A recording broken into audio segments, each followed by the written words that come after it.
Greetings, ladies and gentlemen, and welcome back to Chemical Plant Zone! Even though it's not technically true, I am obliged to say that there are no checkpoints in this stage. Because I don't run into any checkpoints whenever I play this stage. Like, I know there are checkpoints on one of these paths. I can never remember which one, though. Because I don't play this game often enough to remember to memorize the level layouts.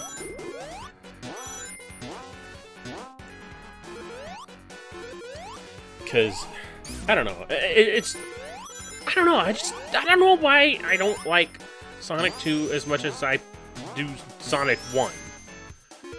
Like, I think it's just one of those things where, between the two games, I can come back to Sonic 1, and despite it not being as good, I feel more comfortable playing Sonic 1, and being assured that I can actually get what I want done with the game, for the most part.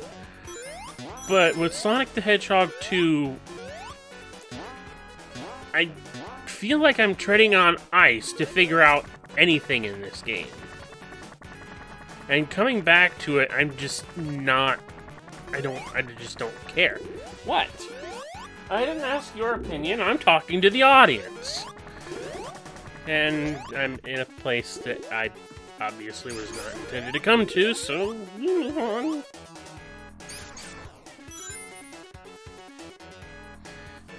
If you're gonna bother me, then get over here and bother me. Just don't climb up in my lap and knock over the microphone. But yeah, Chemical Plant Zone, I did not find any checkpoints in this stage. And of course, this was the stage that was most liked enough from this game to bear having it in Sonic Generations,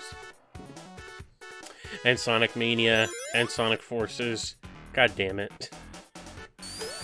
Not saying that the original Chemical Plant Zone is a bad stage, it's actually pretty decent.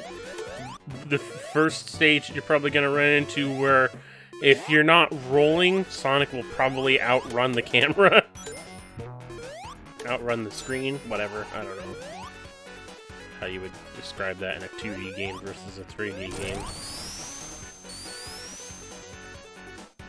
And it's full of tubes! Transport tubes! And I think this is the first iteration of the dash panels, which is, considering their overabuse in later games, and especially certain 3D Sonic games, I can understand. Freaking dash panels, they ruined the franchise. Yeah, it's just like, did you see that? Sonic basically just about completely went off screen there. He was going so fast. But this is our final Emerald Special Stage. And this one always threw me off after a certain point, because there's a pattern to it, and it's really simple at first.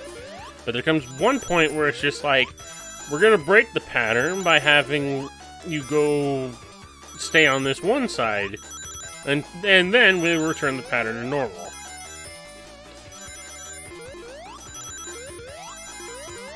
Not to mention that there's a little break in the pattern right there. It's just like, go to the right, go to the left. No, wait, stay on the right for one more turn, and then on the left for one more go. So yeah, but at least you can sort of tell that. But then we get to this part where we're doing it again. Right, left, right, left, right, left, right, left. Don't move. Stay on the left. Okay, now back to the right. And it's just like, what is with these patterns? Guess you're just trying to throw players off at that point. But now we have to get 210 rings. You already have 210 rings. Except, at this point, they're just throwing everything at you all over the place. It's like, do you have 210 rings already? I hope so. because you're gonna have trouble collecting any of these in sequence.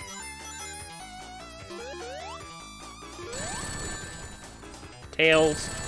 Tails! And of course, Tails being with you is going to be one of the things that, in my opinion, will throw you off the most. And it's the one that threw me out the most while I was practicing. Because anytime Tails gets hit, it's just like, Tails, will you stop that? You're distracting me. And then I'll take a hit. But with all 7 Chaos Emeralds in hand and collected, before we even gotten out of the second zone of the game, you can change it to Supersonic now. Isn't that just fantastic?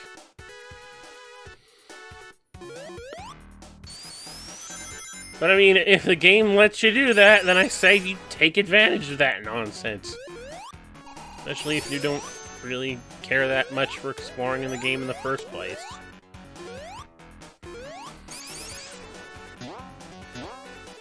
Which is usually like what I like to do, but I just don't feel like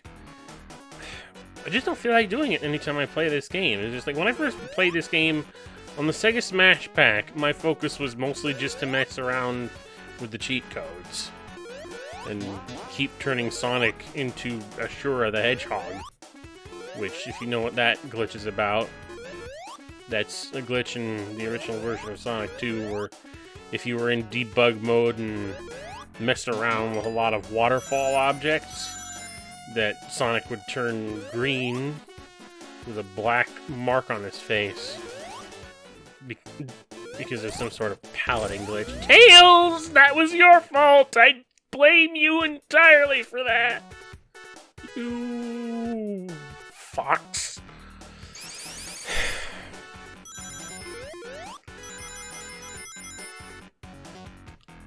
Well, I'm still not sure. Okay, that was just dumb. I still have no idea where the name Ashura the Hedgehog comes from in relation to that glitch. Yes, I know what an Ashura is. It's some sort of demon thing. It's like the name of a demon or demon deity.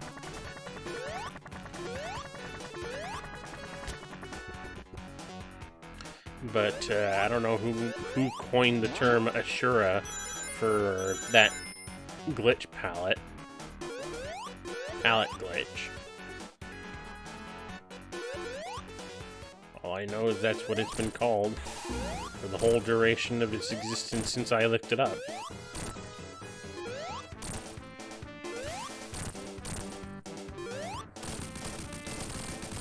Yeah, get lost, Robotnik. And Tails, you can stop screwing me over. Hey, you caused most of my problems back there. But yeah, the rest of the game should go by fairly quickly now that we have the emeralds. Because we're moving on to Aquatic Ruin Zone. That's another thing about this game, is because I just don't replay it very often. I tend to forget which levels come in which order, and for that matter, just I forget the level names most of the time. Like, to me, Sonic 2 is represented... the things I remember about Sonic 2 are Emerald Hill, then Chemical Plant, and then Casino Night happens at some point, but I just don't remember the level order of this game.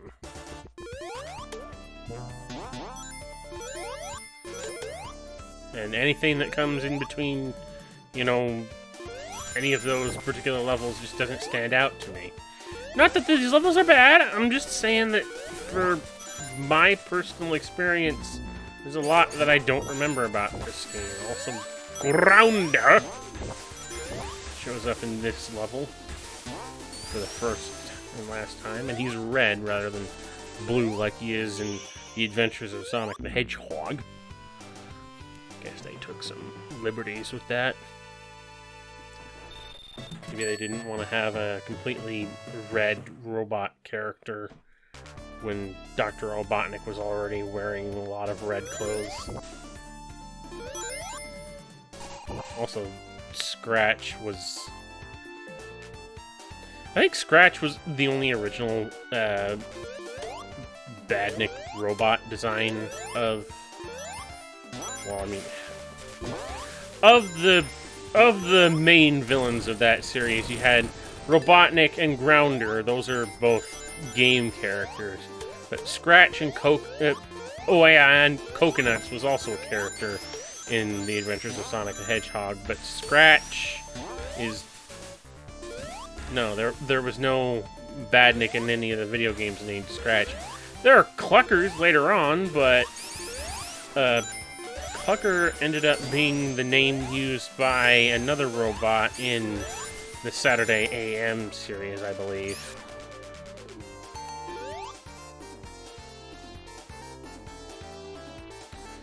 But yeah, we're underwater again. Don't you just love underwater levels in Sonic the Hedgehog? You still can't swim, neither can Tails. Actually, you know what? No, I take that back. Because they improved all of those things for this version of the game, Tails actually can swim. Because in the original version of Sonic 2, since Tails didn't have... You know, all Tails could do... His flight ability was limited to what he could do as a result of the game's programming of trying to reset him every time you took him too far off screen, or he died or got crushed or something. So he only ever flew because he was just trying to get back to wherever Sonic is as part of the game, part of the game programming. But now you actually can control his flight in this version of the game, and to help add on top of that, he can also swim. So huzzah! Tails has swim.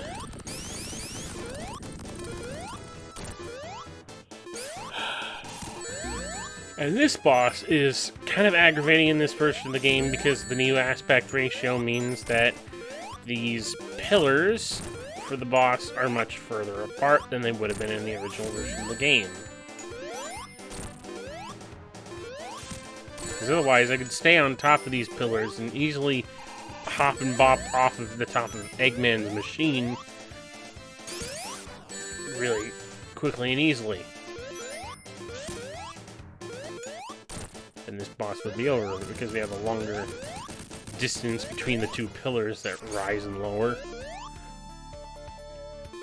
It's a little bit more tricky to actually do damage to the stupid doctor's machines. You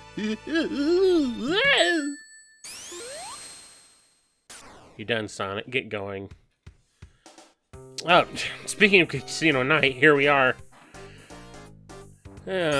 While this certainly isn't the very first time that we would ever see, like, pinball and casino-style stuff in Sonic, like, that goes to Spring Yard Zone. You know, it had bumpers and springs and whatnot all over the place.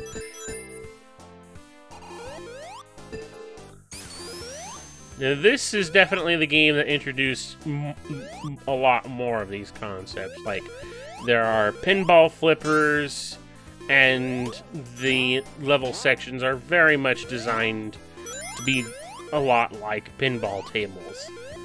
Pinball tables that also happen to have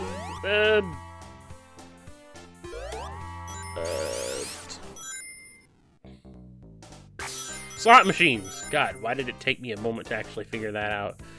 Yeah. Pinball machines with pinball and slot machines. Like, those would become a common combination throughout the rest of Sonic the Hedgehog after this game. And I resent that. No, it's fine. And the level design and the level geometry here is actually pretty neat, all things considered. But I would rather just play a platform game where I'm not bouncing all over the place because I'm trying to get a jackpot while also being knocked around by flippers into bumpers and bands and whatnot and little score tallies.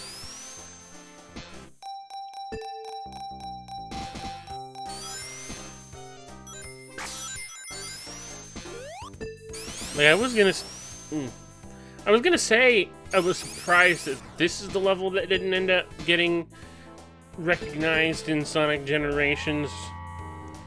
But now that I think about it, they had a casino level. There was the DLC in the HD version of the game, and Casino Night was the level that they actually used in the DS version, the 3DS version of the game. And then they brought some pinball themed levels back in Sonic Forces. And of course, most Sonic games in general just can't go without a pinball themed something. Because I remember there being pinball themed level in... Or was it multiple levels? I don't remember. I know there was at least one pinball themed level in Sonic Lost World.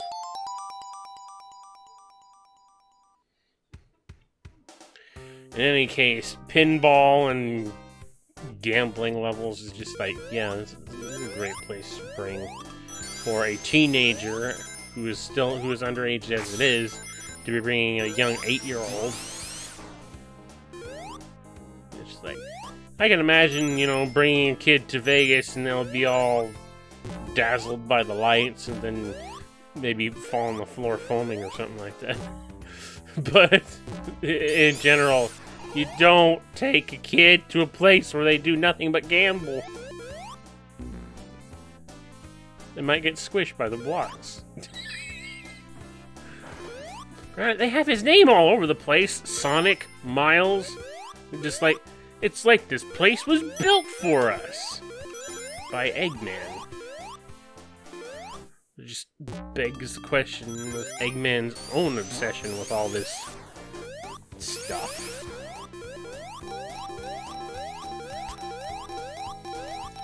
Come on, win it big! Yeah, I has rings now. Hooray! Another great thing about this being the decompiled version of Sonic 2 is that it actually changes a certain issue with the original Sonic 2, whereby turning into Super Sonic was as simple as having 50 rings and then jumping into the air, and you would just automatically transform. But this version, you have to press another button on top of jumping into the air, so you're not going to be turning into Super Sonic at the push of a button if you don't want to, which is good. Also, I forget, I think this game also gives you the ability to de-transform. I'm not sure. I'm not sure if I ever took advantage of that.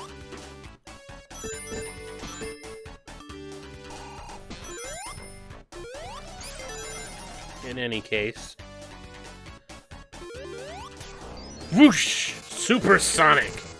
This would have been his proper introduction if I hadn't already showed him off in the decompiled version of Sonic 1. Yeah. The yellow hedgehog. The super hedgehog. The Saiyan among Saiyan. Yeah, no.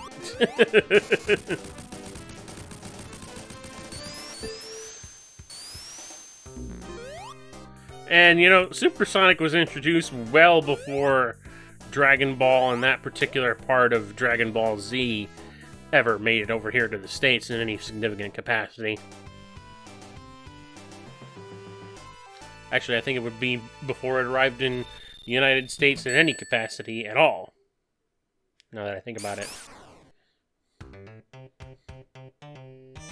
Well, Dragon Ball probably had Dragon Ball and early Dragon Ball Z might have been around at this point in the United States, or, you know, in the West in general.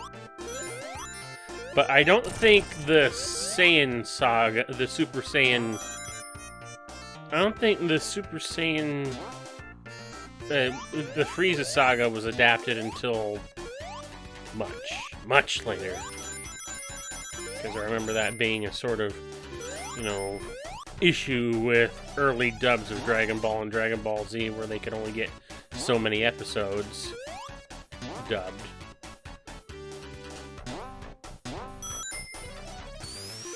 And they got nowhere near the point where Goku turned into a Super Saiyan for the first time.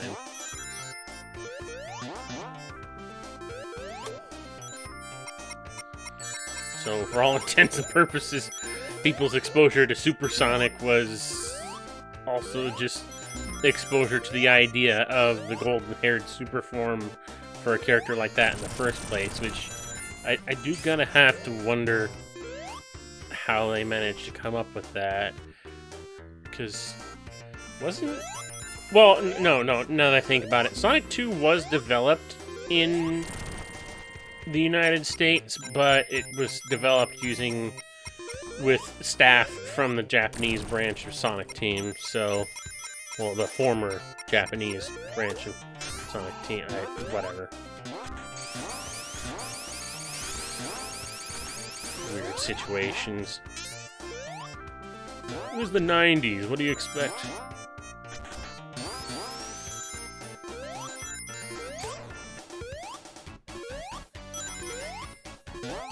Well, you expected Blue Hedgehogs to be awesome and have amazing sequels. And, you know, again, I won't deny that Sonic the Hedgehog 2 is technically a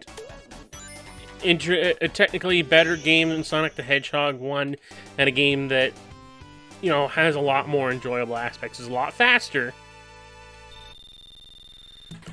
But, I don't know, I feel more inclined to return to the first Sonic game than I do to the second one, because, you know, even though I had more time with Sonic the Hedgehog 2, due to the fact that I had the Sega Smash Pack 2 growing up, and I played it a lot,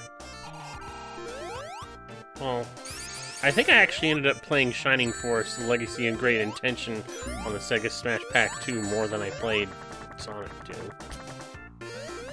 So that could be part of it. But I played Sonic 1 even less than that. Even less than Sonic 2. And it's still a game that I would rather come back to over Sonic 2. So...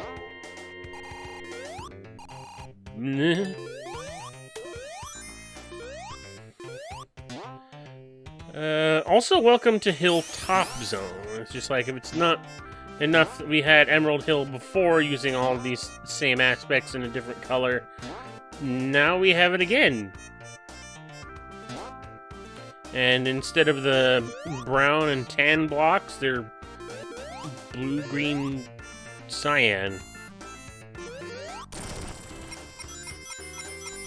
Turquoise or something like that.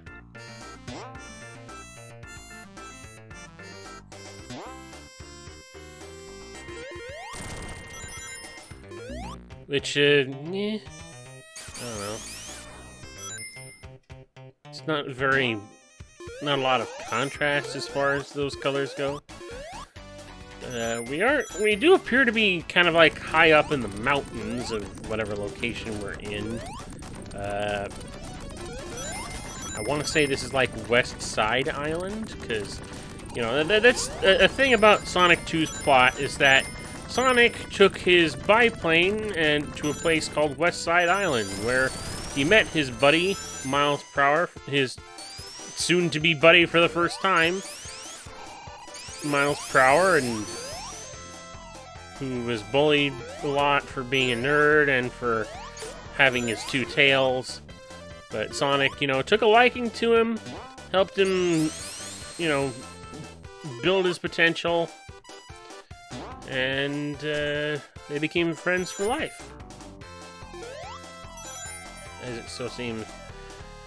But I don't know if the rest of this game actually continues to take place on that same island or not.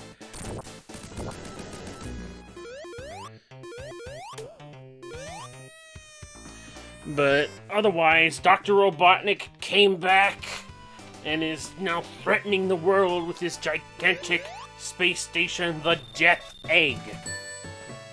Which we'll explain a little bit more, I guess, in the coming parts. So with that all said and done, thank you so much for watching. As always, there will be links in the description below of my various social media outlets, as well as my coffee page if you want to follow up on that. This is the Devasia mentality out.